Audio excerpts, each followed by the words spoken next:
West Coast Cookbook and Speakeasy with Chef Justice Putnam. Netrootsradio.com.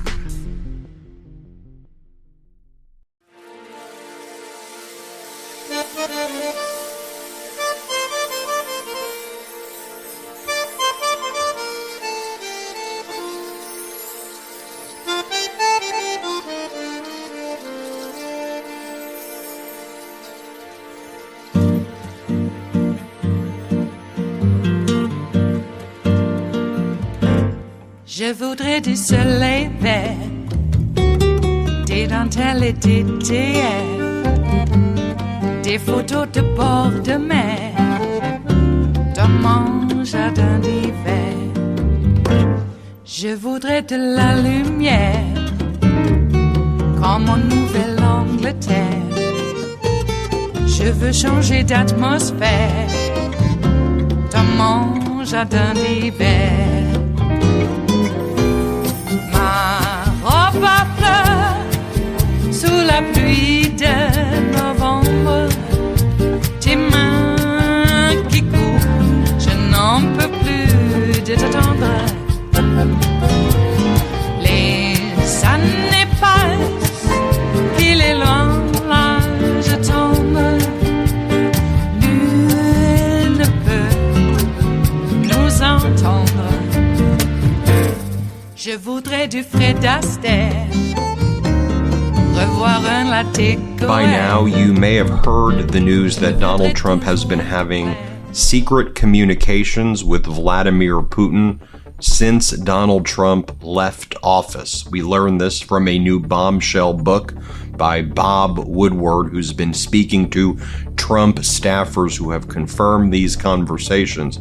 We also learned from that book that while Americans were struggling to get COVID tests, Donald Trump was sending our COVID tests, we the people, our tests to Vladimir Putin during the height of COVID when we weren't getting our tests. We learned that as well. But let's talk about Donald Trump's communications with Vladimir Putin, and let me show you where Donald Trump made admissions that he was having those communications. So while Donald Trump may try to deny it and post Russia, Russia, Russia, he's said that he's speaking with Vladimir Putin now.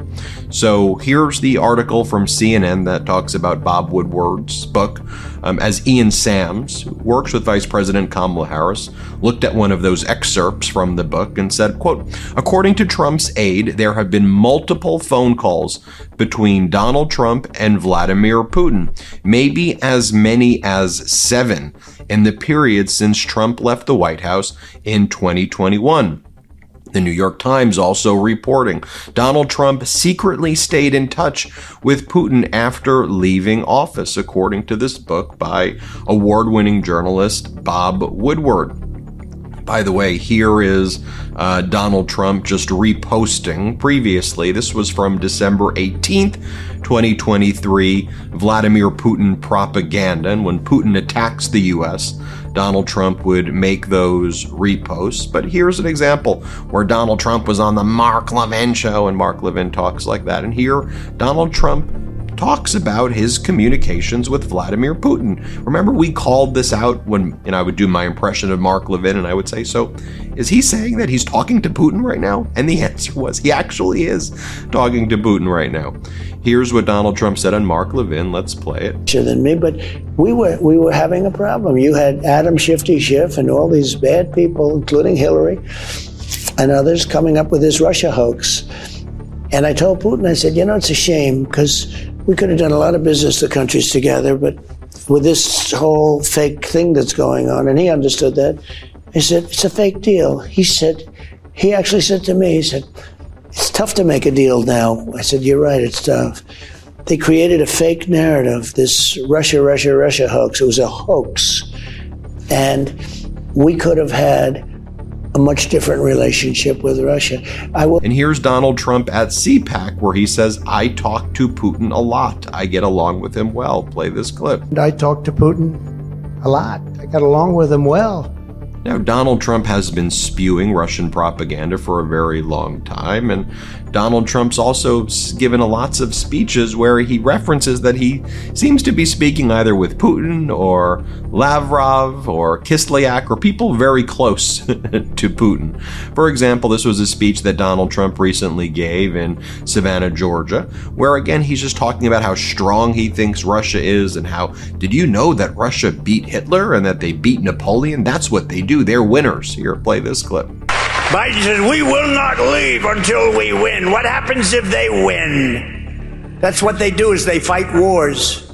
As somebody told me the other day, they beat Hitler, they beat Napoleon. That's what they do, they fight. And it's not pleasant, but, you know, we've given them close to $300 billion. And here, Donald Trump says that the reason he knows that he was so tough on Russia is because Putin tells him that he was really tough on Russia. Here, play this clip. Trump wasn't tough on Russia. I was so tough on Russia. Putin said, if you're not tough now, I'd hate like hell to see you if you were tough. Well, and now remember this moment recently where Donald Trump was with Zelensky and this went down? Here, play this clip. So we have a very good relationship. And I also have a very good relationship, as you know, with President Putin. And I think if we win, I think we're going to get it resolved very quickly. I really think we're going to get it. I hope we have more good relations. We're going to have. Oh, I see.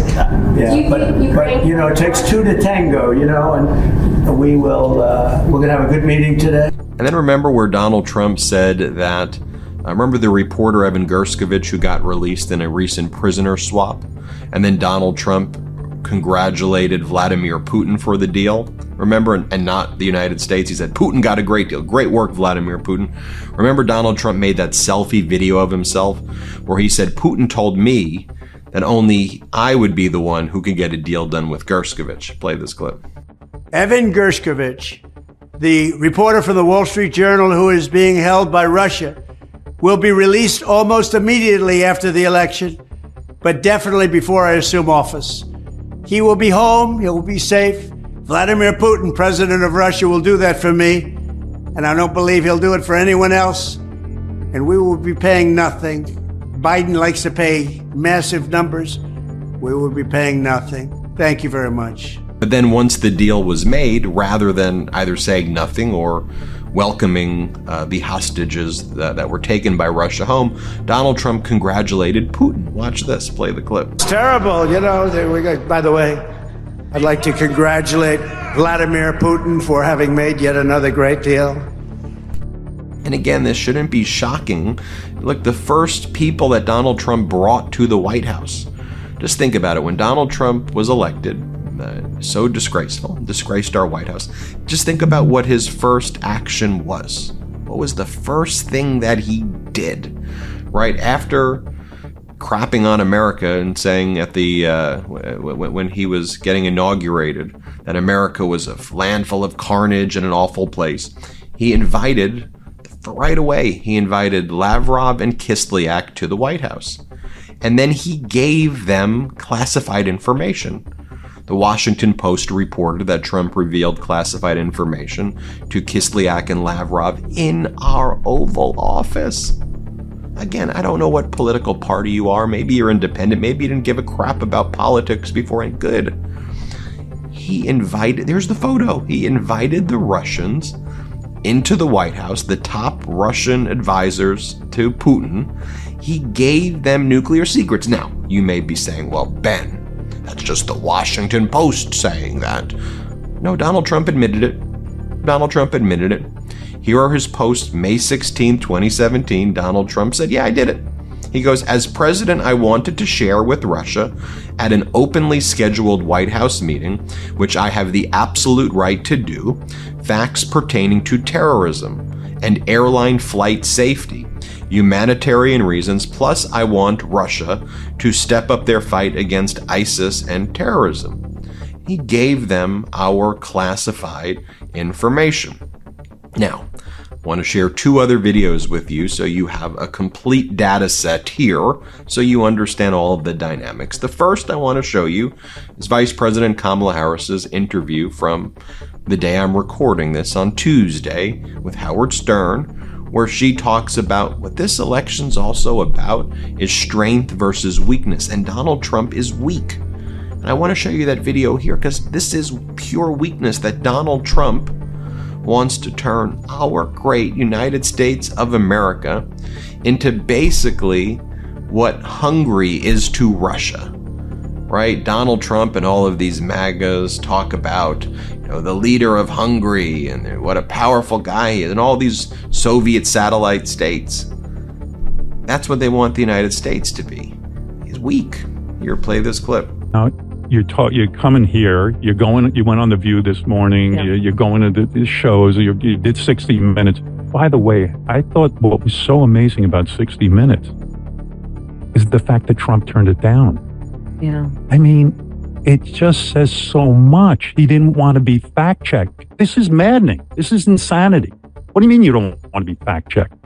I think that, Howard, people ask me, what do you think is going on and what is the tension here? What's at stake? And there are many things, and I can be much more articulate than what I'm going to say. But ultimately, I do believe that this is an election that is about strength versus weakness. Yeah. And weakness as projected by someone who puts himself in front of the American people and does not have the strength to stand in defense of their needs, their dreams, their desires, the work that must happen to make sure that we are a secure nation, that we are nurturing and protecting our alliances around the world, that we are supporting America's military, that we are fighting to bring the cost of living down for working families, that we are building businesses, building growth. I'm glad that Vice President Kamala Harris said it like that he's a weak person. He's a weak person. And I want to show you this, going to his weakness. You may have seen this from the new documentary on Midas Touch contributor Lev Parnas. Lev's incredible. Love Lev. Lev, back 2016, 2017, he didn't know foreign policy. I think the way he met Donald Trump was that, he just happened to be at a fundraiser, and because Lev has a Ukrainian background, Donald Trump was like, all right, you're going to be my guy to Ukraine. And so watch this as Lev basically tells Donald Trump at that time about the Ukrainian ambassador and how he tries to get her fired. Just watch. You can see here Trump's awful decision making, and again how weak he is and how easy he can be played. Play this clip. How's Ukraine doing? Don't ask me. I realize that Trump has no idea about Ukraine. How long has Ukraine lasted a fight with Russia? No, I don't think very long. Without us, not very long. He has no idea they have oil. Ukraine has oil? A lot. Yeah. A lot of people say number one in Europe. Yeah, we could. Ukraine? Yeah. Yes. The biggest problem there, I think, is we got to get rid of the ambassador. She's still left over from the Clinton administration. Where the ambassador were Ukraine? Get rid of her, okay? Get her out the room. Take her out, okay? Now, Donald Trump's team has put out a statement denying any connections with Putin. Donald Trump's posted Russia, Russia, Russia, Russia. And look, do I think that his cult followers are gonna, his cult followers would rather vote. We know because Mockler went to Pennsylvania and asked his followers. They'd rather have Putin be the president than Vice President Kamala Harris of the United States of America. That's what they were telling Mockler. So we know what they think. But I just think it's important that you have this information so you can make an informed decision and you could help educate others. And you could just show them the video and say, hey, take a look. What do you think about this? Are you okay with this? It is Thursday, the 10th of October of 2024, and you are in West Coast Cookbook and Speakeasy.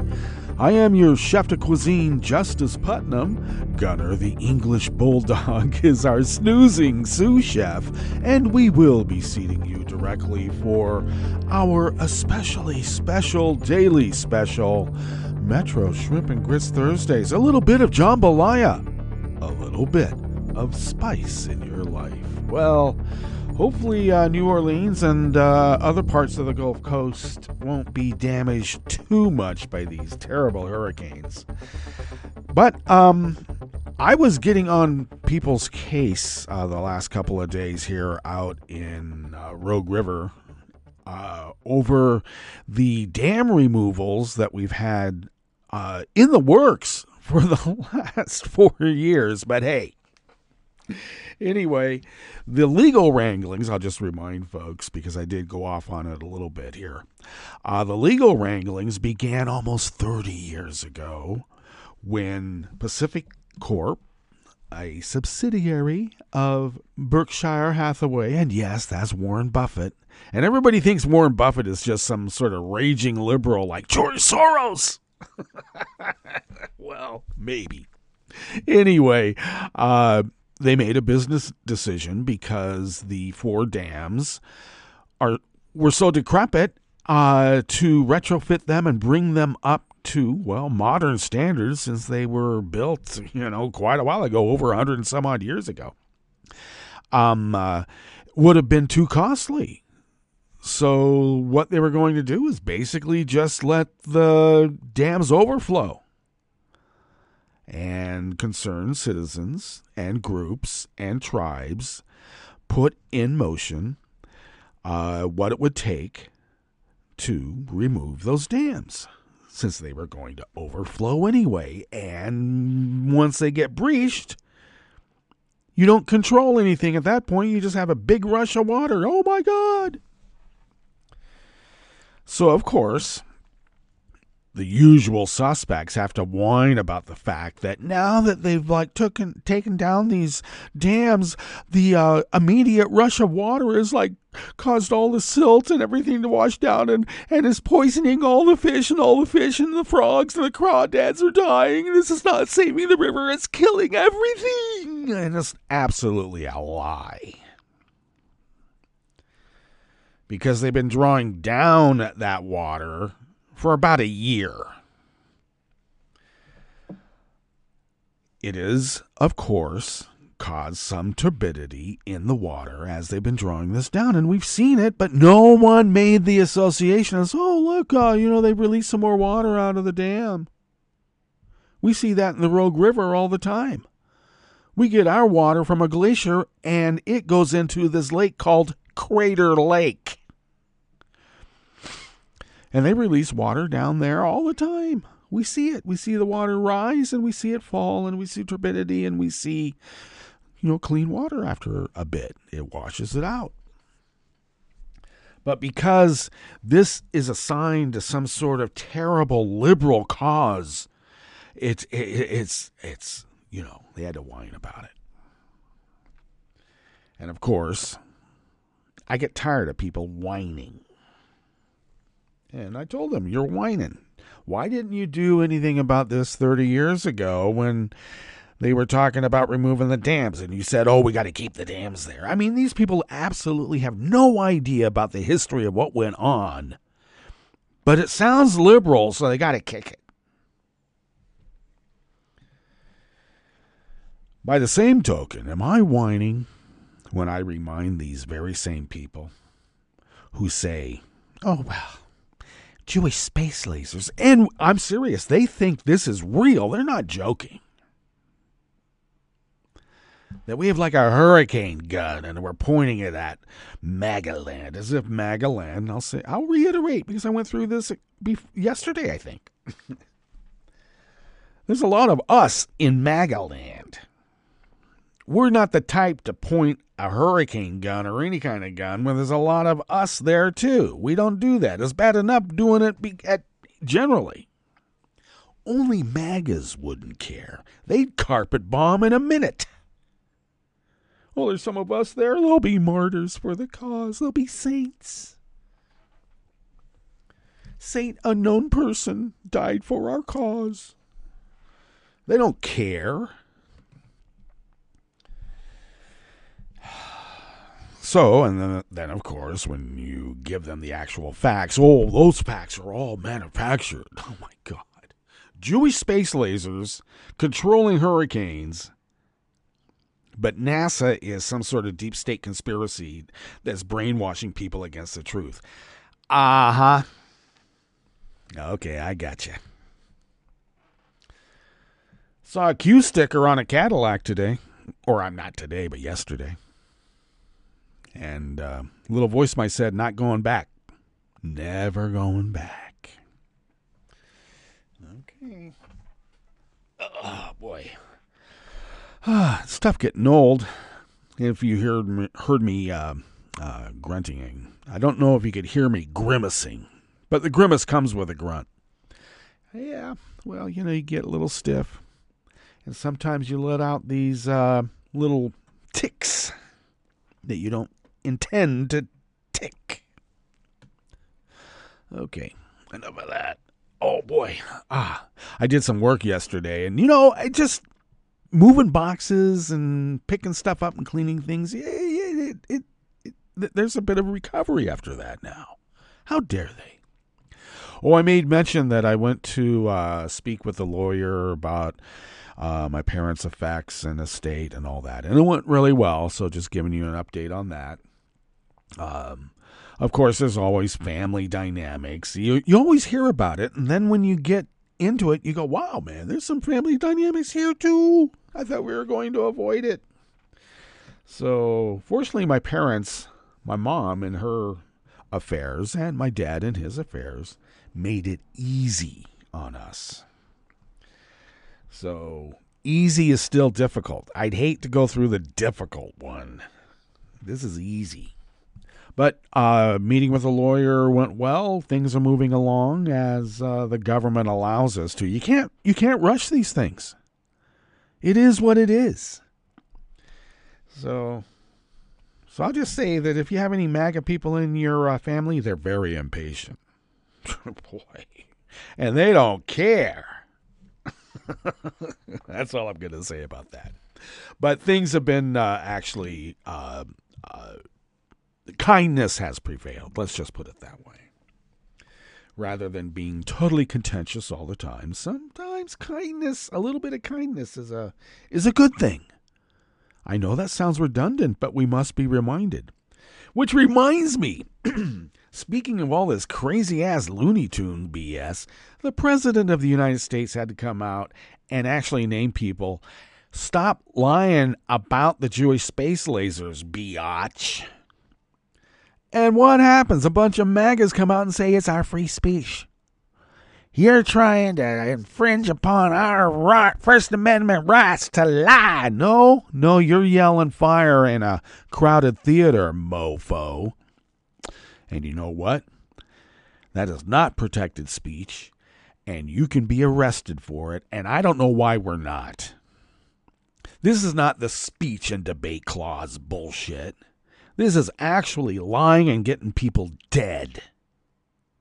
And then people out here, MAGA is totally cavalier. Well, everybody was warned to get out of there. Yeah, I want to see how fast these mofos move.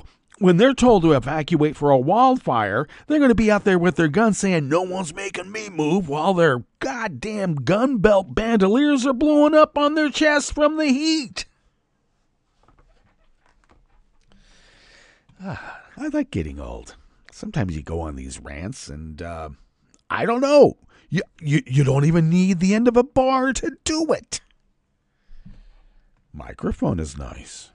Sorry. Okay, it's getting towards the end of the week. Anyway, heads up. We are going to attempt to do something that we haven't done in quite some time, and that is take a machine with us and try to broadcast from afar. Capture the stream from the MacBook Pro that is the dedicated broadcaster that stays at the mothership, and link up. And we've done this before, way back in the day. And in some instances, not so way back in the day. But regardless, we're going to do that. Gunnar and I are going to go to the coast and for a few days. And, so hopefully there's not a hitch. But we'll give you a big heads up when we actually make the confirmed reservations at the place we're going to go to at the coast. So, okay. there's that. A lot of personal news and everything else going on in the world. Why don't we give you a rundown on what we curated for you here in this salon that we call West Coast Cookbook and Speakeasy. Now, we're in the Bistro Cafe.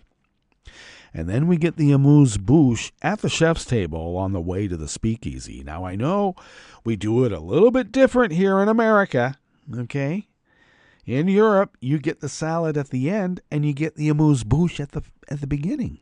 We do it a little bit different, okay? We get the salad first, sit around, then we get, the main course, and then we get the little amuse-bouche on the way back to the Speakeasy for an aperitif.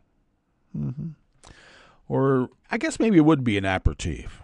It would be a dessert, cognac, or something like that.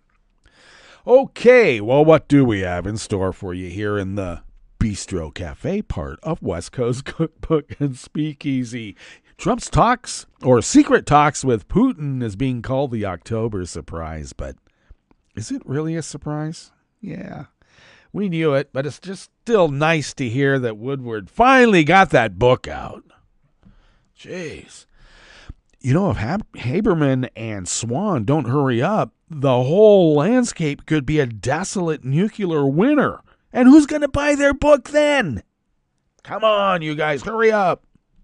On the rest of the menu, a federal judge will hear more evidence on whether to reopen voter registration in Georgia that was closed down because of the hurricanes.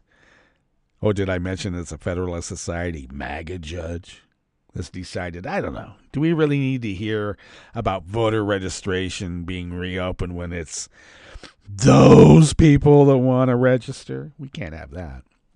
A Democratic National Committee campaign office in suburban Phoenix has been struck in a third shooting in just the last 2 weeks. And U.S. inflation cooled again last month in the latest sign of a healthy economy. Well, that's not going to bode well for MAGA, and they're going to make some sort of proclamation that they're going to arrest people over this report. Boy, they're so weird.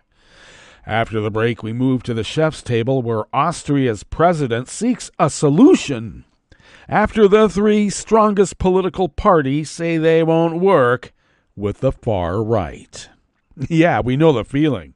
And Pakistan is witnessing a spike in new polio cases because of anti-vax propaganda, hampering efforts to make the country polio-free. Hey, the iron lung industry is going to be a growth industry once again. Oh boy. All that and more on West Coast Cookbook and Speakeasy. Bon appetit.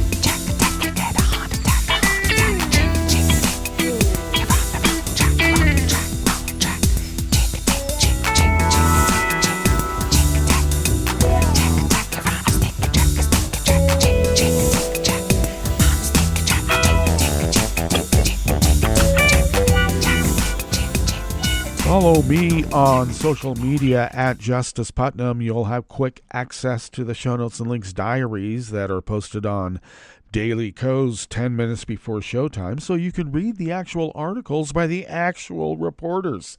So follow me, once again, at Justice Putnam, and there's links to get you to those show notes and links diaries in which you can then branch out for all the information that you require. Indeed. Alrighty, we'll give you more particulars maybe tomorrow about how we need help, and we thank you for your help. So thank you. Anyway, this first offering here in the Bistro Cafe of West Coast Cookbook and Speakeasy is by Jeff Amy from the Associated Press. At least for now, a federal judge won't order the state of Georgia to reopen voter registration for November's elections. U.S. District Judge Eleanor Ross ruled after a Wednesday hearing that 3 voting rights groups haven't yet done enough to prove that damage and disruptions from Hurricane Helene unfairly deprived people of the opportunity to register last week. Monday was Georgia's registration deadline. Instead, Ross set another hearing for today to consider more evidence and legal arguments. Ross questioned whether the groups proved they suffered injuries, noting the plaintiffs haven't yet produced a single person who says they were unable to register to vote because of the storm. Maybe because they can't be found because of the storm. You didn't bring me close enough to see the injury, Ross said, denying the plaintiff's requests. State officials and the state Republican Party argue it would be a heavy burden on counties to order them to register additional voters as they prepare for early in-person voting to begin next Tuesday. The lawsuit was filed by the Georgia Conference of the NAACP, the Georgia Coalition for the People's Agenda, and the New Georgia Project. All 3 groups say they had to cancel voter registration activities last week. Historically, there's a spike in Georgia voter registrations just before the deadline, the plaintiff said. Because these voters could not register by the October 7 deadline, they will be deprived of their fundamental right to vote, said Amir Badat, a lawyer from the NAACP Legal Defense and Education Fund who represents the plaintiffs. Really? Georgia has 8.2 million registered voters. But with Georgia's presidential race having been decided by only 12,000 votes in 2020, a few thousand votes could make a difference in whether Trump or Democratic candidate Kamala Harris wins the state's 16 electoral votes.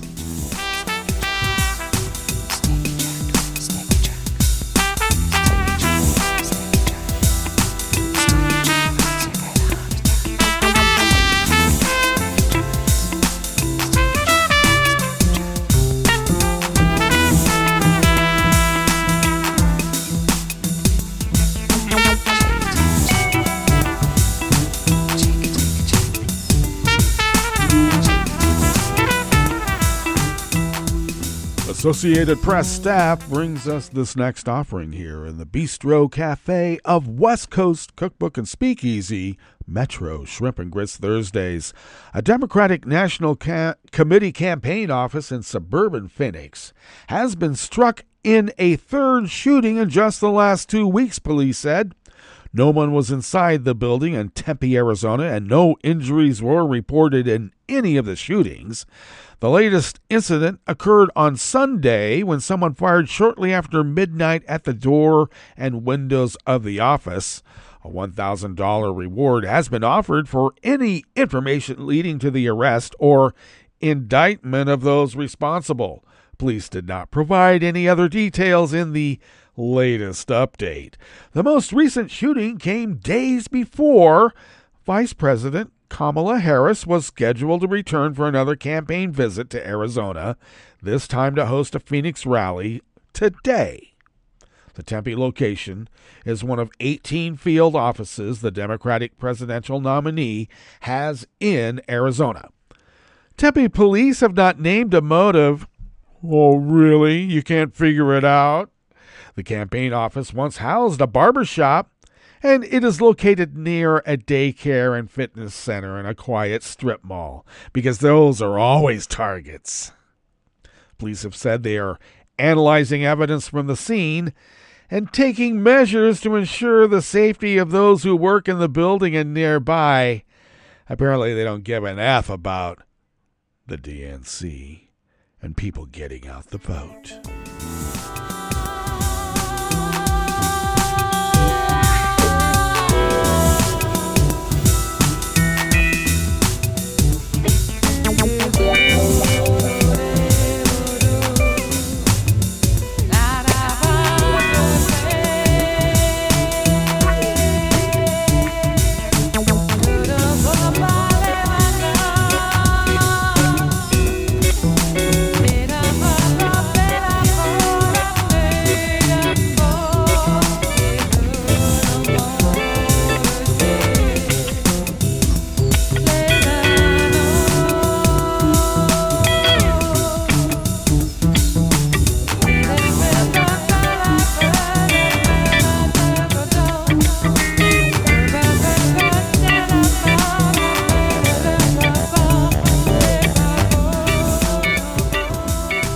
Christopher Rugaber at the Associated Press Financial Desk brings us this final offering here in the Bistro Cafe of West Coast Cookbook and Speakeasy Metro Shrimp and Grits Thursdays. Inflation in the United States dropped last month to its lowest point since it first began surging more than 3 years ago, adding to a spate of encouraging economic news in the closing weeks of the presidential race. Consumer prices rose just 2.4% in September from a year earlier, down from 2.5% in August, and the smallest annual rise since February of 2021. Measured from month to month, prices increased 0.2% from August to September, the Labor Department reported, the same as in the previous month. But excluding volatile food and energy costs, which we now know has been price manipulated by crooks, core prices, a gauge of underlying inflation, remained elevated in September, driven up by rising costs for medical care, clothing, auto insurance, and airline fares. Core prices in September were up 3.3% from a year earlier and 0.3% from August. Economists closely watch core prices, which typically provide a better hint of future inflation. All right, that brings us to our break. And when we get back from that break, we will go through weather from around the world, and we will finish up with the stories that we have curated for you today. You are listening to West Coast Cookbook and Speakeasy, and we will be right back. You are listening to netrootsradio.com. Please hang up and try again.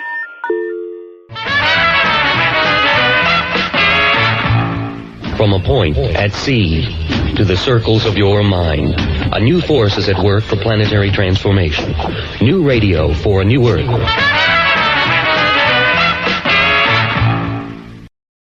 This is an important message from the U.S. Department of Health and Human Services. After a storm or disaster, it's important to eat only safe food. Throw away perishables like meat, poultry, fish, eggs, and leftovers stored above 40 degrees Fahrenheit for 2 hours or more.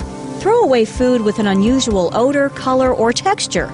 Throw away food that may have come in contact with floodwater, including food in swollen, punctured, and damaged cans. When in doubt, throw it out. This program is presented by the Centers for Disease Control and Prevention.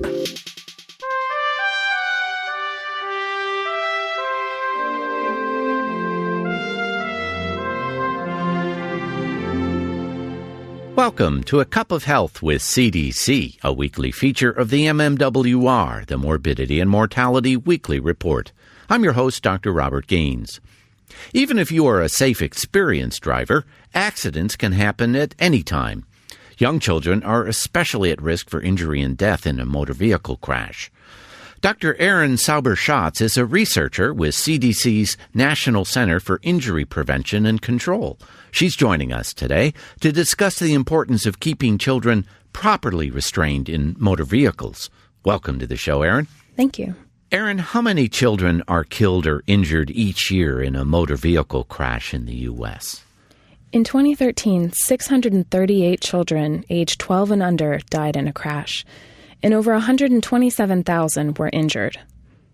How effective have child safety seats and other safety devices been in preventing injuries and death among children? Car seats and booster seats are very effective at preventing injury and death in a crash. But the most effective seat is the one that parents use to buckle their kids on every drive. Where's the safest place for children to ride in a car? The back seat is the safest place for children to ride in a car, buckled in an age and size-appropriate car seat, booster seat, or seatbelt. How long should a child ride in a safety seat? Children should use a car seat until they're at least 5 years old, and a booster seat until the adult seatbelt fits properly. The adult seatbelt fits properly when the lap belt lays across the upper thighs, not the stomach, and the shoulder belt lays across the shoulder, not the neck. Erin, where should parents go in their community to get help installing and using car seats? Parents can get one-on-one help free of charge from a certified child passenger safety technician. You can find a tech near you at cert.safekids.org and click on Find a Tech. Another option is to check with your local police or fire department. Aaron, where can listeners get more information about restraining children properly in motor vehicles? Listeners can go to cdc.gov and type in the search box, Child Passenger Safety. Thanks, Aaron. I've been talking today with CDC's Dr. Aaron Sauber-Schatz about the importance of keeping kids safe in a motor vehicle. Remember, for children under the age of 13, properly restrain them in the back seat. If you're unsure about how to install or use car seats, check with your local police or fire department. Until next time, be well. This is Dr. Robert Gaines for A Cup of Health with CDC. For the most accurate health information, visit cdc.gov or call 1-800-CDC-INFO. This program is presented by the Centers for Disease Control and Prevention.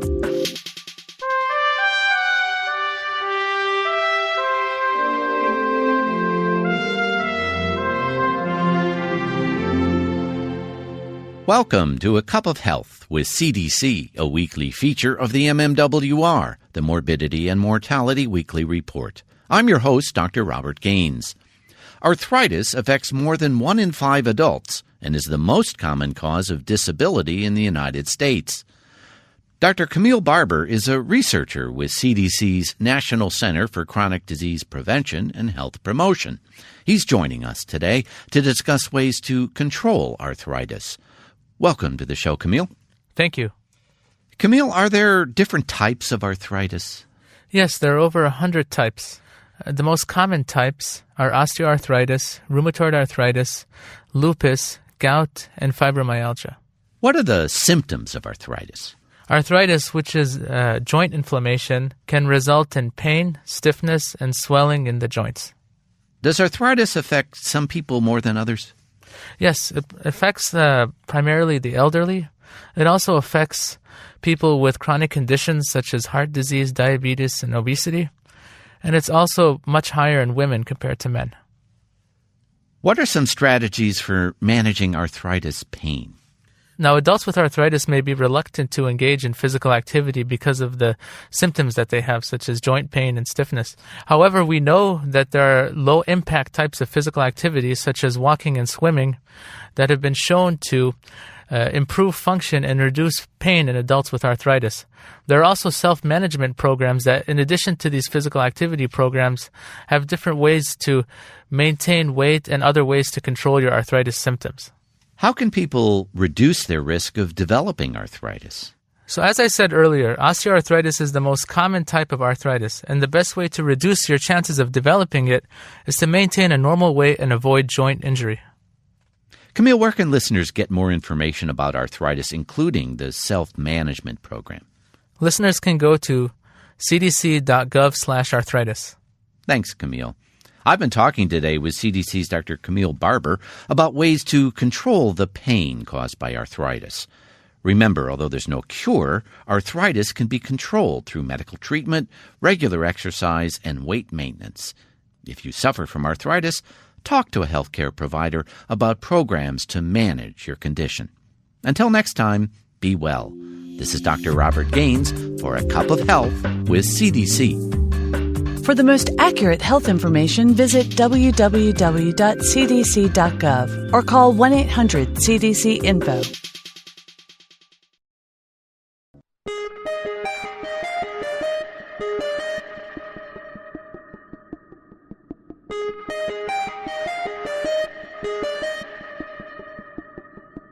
Hi, it's Tom. Could we humbly suggest your donation to netrootsradio.com? All we've got to run this 24-hour powerhouse of progressive resistance radio is what comes out of our own wallets. And you are our biggest donor. And it doesn't take much, $3, $5. Just go to the bottom of our netrootsradio.com page and hit our secure donate button. Heck, you can even make a recurring contribution. And you'll get a wondiferous pair of Netroots radio stickers for application to your backpack, your bumper sticker, or your banjo. Well, it's up to you which backpack you want to put it on. So donate what you'd like at the bottom of our netrootsradio.com's homepage, because you are our biggest donor. netrootsradio.com. Together, we are Resistance Radio.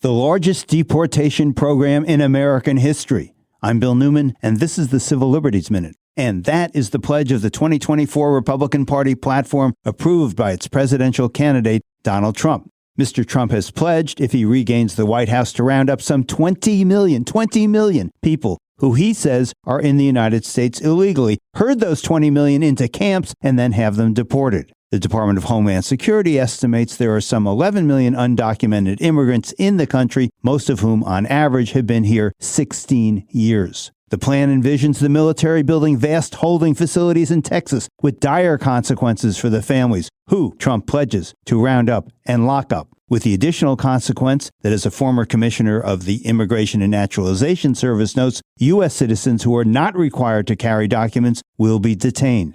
These large-scale detentions of millions of people that would devastate communities would require the participation of ICE, the FBI, ATF, DEA, the National Guard, and more, which appears to run headlong into federal law, including the Posse Comitatus Act, that forbids the military from being involved in domestic law enforcement. The plan, among its many consequences, would involve family separation and racial profiling, and as a former president of the American Immigration Lawyers Association described it, it's a mess and a nightmare. The Civil Liberties Minute is made possible by the ACLU, because freedom can't protect itself. You're listening to the American Democracy Minute, keeping your government by and for the people. And Elon Musk's super PAC is offering a $47 recruiting bounty for referring registered voters who then sign a petition pledging support for the First and Second Amendments. So what's behind it, and is it illegal? The America PAC's petition is merely a statement of support, not a qualifying ballot initiative signature. So why spend such ridiculous amounts of money?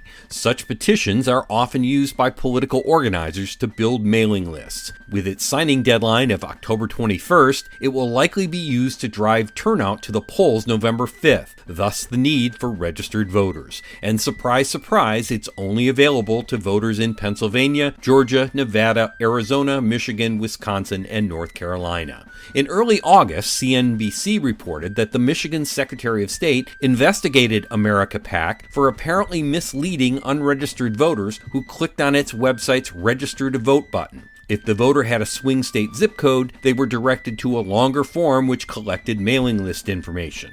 It was later taken down. But is it illegal to pay someone for a referral? While it is illegal under federal and state law to pay someone to register, vote, or not to vote, sadly, it's not illegal to convince someone to willingly give away their personal information. We have more at AmericanDemocracyMinute.org. I'm Brian Beal. I'm Rick Smith, and this is Labor History in 2. On this day in labor history, the year was 1912. That was the day mill workers began to walk off the job at the Phoenix and Gilbert knitting mills in Little Falls, New York. The strike was sandwiched between the Bread and Roses strike in Lawrence, Massachusetts, and the 1913 Patterson textile strike. American, Hungarian, Polish, and Italian workers, over 70% of them women, struck against wage reductions. Their hours had just been cut from 60 hours a week to 54, and their wages adjusted accordingly. A recent Factory Inspection Commission investigation revealed deplorable working and living conditions, among the worst in the state.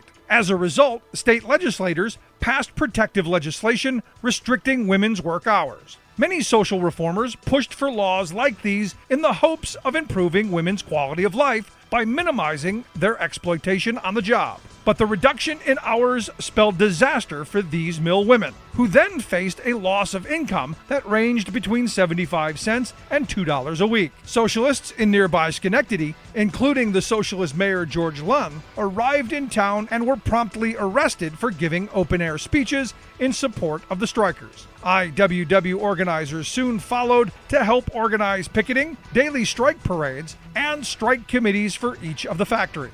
They quickly established IWW Local 801, the National Industrial Union of Textile Workers. By the end of the month, mounted police closed in on the women strikers and began clubbing them, many into unconsciousness. The police raided strike headquarters and arrested IWW strike committee leaders. But the women strikers stood strong and were celebrating victory by the end of the year. They won full reinstatement and 60 hours pay for 54 hours work. Labor History in 2 brought to you by the Illinois Labor History Society and The Rick Smith Show.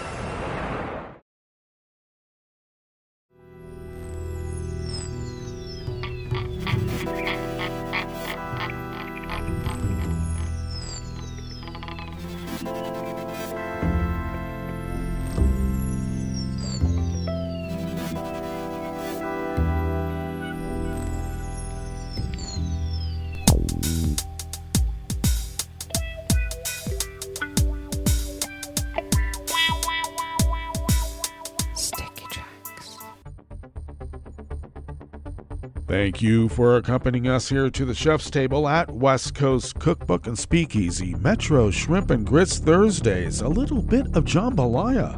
A little bit of spice in your life.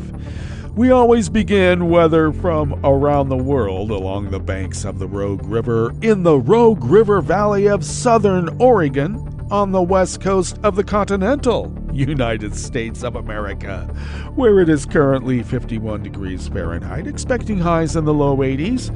Mainly sunny to start, then a few afternoon clouds. Winds will be light and variable. Partly cloudy skies overnight. Lows in the low 50s, winds remaining light and variable. Mainly cloudy tomorrow, with highs once again near 80 or so. Winds light and variable. And we do have a forecast for a bit of rain beginning on Tuesday and going on for several days. We can only hope. I do. Ragweed pollen is rated moderate here in Rogue River proper. The air quality index for the region and Rogue River is in the good range at 14 parts per million, and that daytime UV index is moderate at our fall level of 4. Barometric pressure is falling at 30.11 inches. Visibility is up to 9 miles. And relative humidity is at 91%. Weather from around the world is brought to you by a crowd of crowdsourced weather stations that a crowd crowdsources from around the world, and that is the Weather Underground. It is. It's not a deep state. It's just a lot of us with weather stations. Alrighty. The fellow or gal just near city center in London is registering, their weather station is registering 54 degrees, and it's cloudy. Paris is 61 degrees and mostly cloudy with a moderate thunderstorm. Oh, I apologize. They have a severe flood watch and heavy rain. Rome is 75 degrees and mostly cloudy with a moderate thunderstorm watch. Kabul is 61 degrees and clear. Hong Kong is 67 degrees and cloudy. Tokyo is 61 and partly cloudy. Auckland, New Zealand is 51 and mostly cloudy. San Francisco, California is 58 degrees and partly cloudy. Chicago, Illinois is 65 and sunny. And New York, is 58 degrees Fahrenheit and sunny. And that is weather from around the world, brought to you by a crowd of crowdsourced weather stations that a crowd crowdsources from around the world.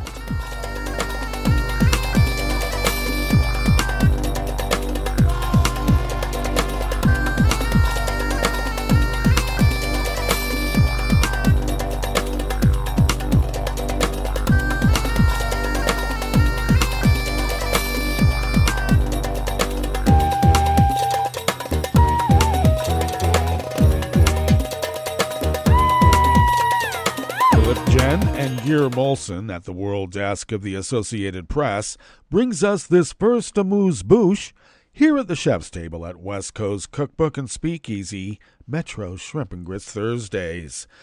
Austria's president yesterday, Wednesday, asked the country's 3 strongest political parties to hold talks on possible cooperation after an election won by the far-right Freedom Party, but dispensed with a tradition of giving the winner the task of trying to form the new government after others said they would not work with it. President Alexander Van der Bellen asked Freedom Party leader Herbert Kickl, current Chancellor Karl Nehammer, and the conservative Austrian People's Party, and Andreas Babler of the center-left Social Democrats to report back to him at the end of next week. Whoever leads the next government will need to build a coalition to have a parliamentary majority. Nehammer and his party have said they would not work with Kickl in government. The other 3 parties in the new parliament have said they would not work with the Freedom Party at all. It is completely new that there is an election winner with whom apparently none of the other parties want to govern, Van der Bellen told reporters after meeting with all party leaders in recent days. He said Kickl told him that his party would go into government only with him as chancellor. Where have we heard that before? What kind of mustache has that guy got? The president, who will ultimately have to swear in a new government, said he wants clarity for Austria. How about no Nazis? He wants clarity on Austria for whether all concerned mean what they have said. Yeah, they don't want any Nazis. He asked the leaders of the biggest 3 parties to clear up whether and what mutual cooperation would be conceivable in principle. The only cooperation they should have is to punch the Nazis, all of them, like at once. Van der Bellen said the idea was to find a way out of the stalemate and avoid wasting valuable time. Hey, no time is wasted punching Nazis. Well, the Freedom Party tapped into anxieties about immigration, inflation, Russia's war in Ukraine, and other issues to secure its best ever result. It previously served as the junior partner in governments led by the People's Party. Kickl, a 55-year-old with a taste for provocation, who has been the Freedom Party leader since 2021, could be its chief impediment to taking power this time. We can only hope. And let it not be another harbinger for things to come here in the good old USA.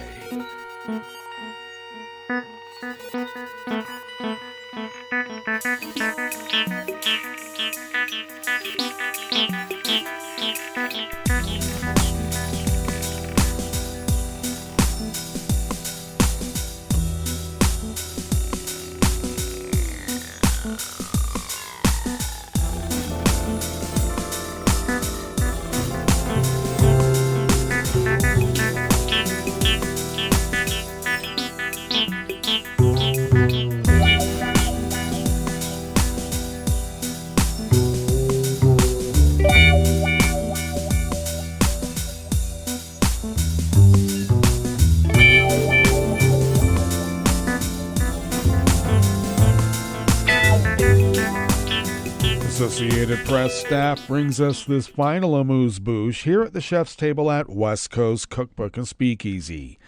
Pakistan has witnessed a spike in new polio cases since March, in a troubling sign as the government seeks to eradicate the disease in the country.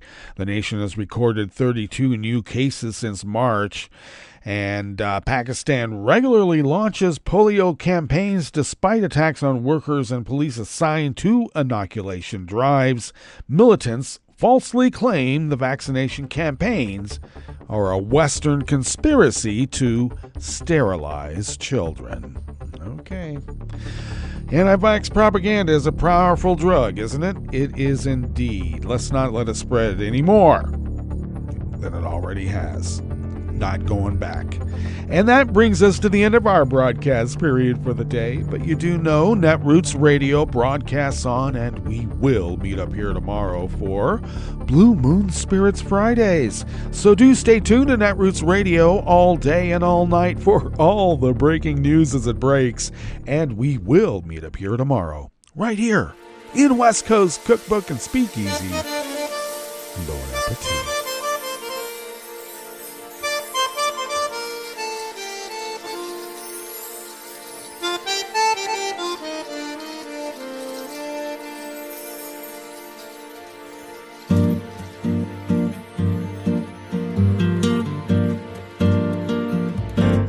Je voudrais du soleil vert, des dentelles et des théières, des photos de bord de mer, dans mon jardin d'hiver. Je voudrais de la lumière, comme en Nouvelle-Angleterre. Je veux changer d'atmosphère, dans mon jardin d'hiver. Robe à fleurs sous la pluie de novembre, tes mains qui courent, je n'en peux plus de t'attendre. Les années passent, qu'il est loin, l'âge tombe. Nul ne peut nous entendre. Je voudrais du Fred Astaire, revoir un latte Goël. Je voudrais toujours te plaire dans mon jardin d'hiver. Je veux déjeuner par terre, comme au long de golfe clair, t'embrasser les yeux ouverts dans mon jardin d'hiver.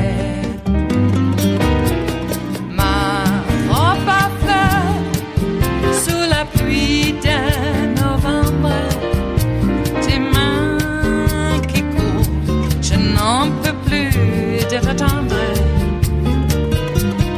Les années passent, il est loin, l'âge tombe. Nul ne peut nous entendre. Ba-da-da-dum-di-da-dum. Ba-da-da-dum-di-da-dum. Ba-da-da-dum-di-da-dum. Dans mon jardin d'hiver. Ba-da-da-dum-di-da-dum. Ba-da-da-dum-di-da-dum. Ba-da-da-dum-di-da-dum. Dans mon jardin d'hiver. Dans mon jardin d'hiver. Dans mon jardin d'hiver.